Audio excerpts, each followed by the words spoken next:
Welcome back to my channel. അപ്പോൾ ഇന്ന് നമുക്കൊരു കുക്കിംഗ് വീഡിയോ കാണാമല്ലേ. അപ്പോൾ ഇന്ന് അപ്രതീക്ഷിതമായിട്ട് നമുക്ക് ഒരു മസാല ദോശ ഉണ്ടാക്കേണ്ടി വന്നു എന്നല്ല, ഇപ്പോൾ ഈയിടെയായിട്ട് രാത്രിയും പകലും ഉച്ചക്കൊക്കെ നല്ല മഴയാണ്. എന്താണെന്നറിയില്ല, ഭയങ്കര വിശപ്പുമാണ്. ഇപ്പം രാത്രി പൊതുവേ നമ്മൾ ഫുഡ് കഴിക്കാറില്ല. വിശക്കുണ്ടെങ്കിൽ എന്തെങ്കിലും അവിടെ നിന്നിടത്ത് വാങ്ങിച്ച് കഴിക്കുക, അല്ലെങ്കിൽ എന്തെങ്കിലും ചുട്ട് കഴിക്കുകയേ ചെയ്യാറുള്ളൂ. അപ്പോൾ ഇന്ന് വൈകിട്ടായപ്പോഴത്തേനും ഞങ്ങൾക്ക് മസാല ദോശ കഴിക്കാൻ രണ്ടുപേർക്കും ഒരുപോലെ തോന്നി. അങ്ങനെ നമ്മൾ ഓൾറെഡി ദോശമാവ് കൊണ്ടുവന്ന് വെച്ചിട്ടുണ്ടായിരുന്നു.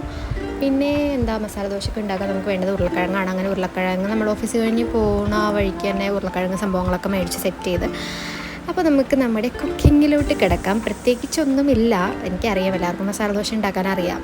പിന്നെ പ്രത്യേകിച്ച് ഞാൻ പറയണ കണ്ട് അങ്ങനെ ഉണ്ടാക്കേണ്ട ആവശ്യമൊന്നുമില്ലെന്നറിയാം. എന്നാലും ഞാൻ എൻ്റെ സ്റ്റൈലിൽ എങ്ങനെ വെക്കണം എന്നുള്ളതാണ് കാണിക്കുന്നത്.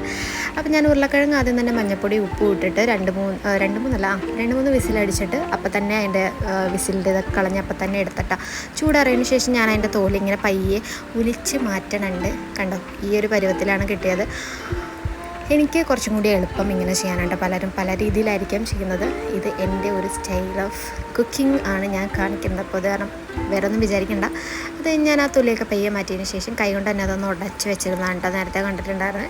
വേറൊരു പാനിൽ ഞാൻ കുറച്ച് വെളിച്ചെണ്ണ ഒഴിച്ചു, കടുക് പൊട്ടിച്ചു, സവാള, ഉള്ളി, വെളുത്തുള്ളി, പച്ചമുളക് കുറച്ച് അധികം ഇട്ടിട്ടുണ്ട്. നന്നായിട്ട് വാട്ടി, പിന്നെ ഇച്ചിരി മഞ്ഞൾപ്പൊടി, ഇത്തിരി ഗരം മസാലയും കൂടി ഇട്ട് പൊത്തി വെച്ചു. നിങ്ങൾക്ക് വേണമെന്നുണ്ടെങ്കിൽ വെള്ളം ഒഴിക്കാം കേട്ടോ, കാരണം ഞാനിത് ഭയങ്കര കട്ടിയിലായിട്ടാണ് എടുത്തത്. പിന്നെ അത് കഴിഞ്ഞ് ഫുഡ് കഴിക്കാനായപ്പോഴാണ് പറയണത് കുറച്ച് ചാറായിട്ട് വെക്കാറുന്നില്ലേ എന്നൊക്കെ. അപ്പോൾ നിങ്ങൾക്ക് ചാറായിട്ട് വേണമെന്നാണെങ്കിൽ കുറച്ചും കൂടി വെള്ളം ഒഴിച്ച് വേണമെങ്കിൽ കുറുക്കിയെടുക്കാം. ഓക്കെ, ഞാനിപ്പോൾ കട്ടയ്ക്കാണ് എടുത്തിട്ടുണ്ടായിരുന്നത് കേട്ടോ.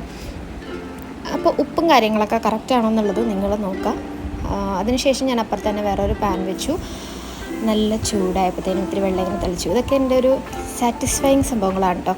പാനിൽ ഇത്തിരി വെള്ളം ഇങ്ങനെ ഒഴിക്കുമ്പോൾ ആ കമ്മളിങ്ങനെ ഓടിക്കളിക്കുന്ന അതൊക്കെ എനിക്കൊരു ഇത്തിരി രസമുള്ള സംഭവമാണല്ലോ. അത് കഴിഞ്ഞ് പാൻ നന്നായിട്ട് ചൂടാക്കി കഴിഞ്ഞപ്പോഴത്തേനും നമ്മൾ ദോശ പരത്തുകയാണ്. ദോശയുടെ ഷേപ്പൊന്നും നിങ്ങൾ നോക്കണ്ട, കാരണം ഇപ്പോഴത്തെ കയ്യിൽ എൻ്റെ ഫോൺ ഇരിപ്പുണ്ട്.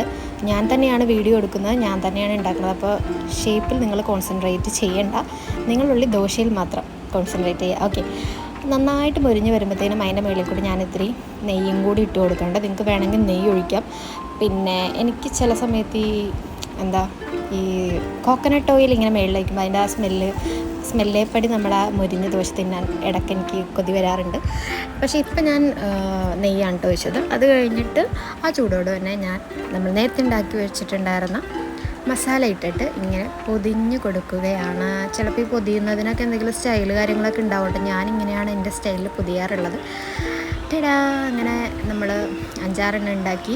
പിന്നെ ഇതിൻ്റെ കൂട്ടത്തിൽ ഇത് ഞങ്ങളുടെ രണ്ടുപേരുടെ ഫേവറേറ്റ് സംഭവമുണ്ട്. ദോശ ഉണ്ടെന്നാണെങ്കിൽ ഇതുണ്ടെങ്കിൽ നമുക്ക് മുക്കി തിന്നാൻ നല്ലൊരു സുഖമാണ്.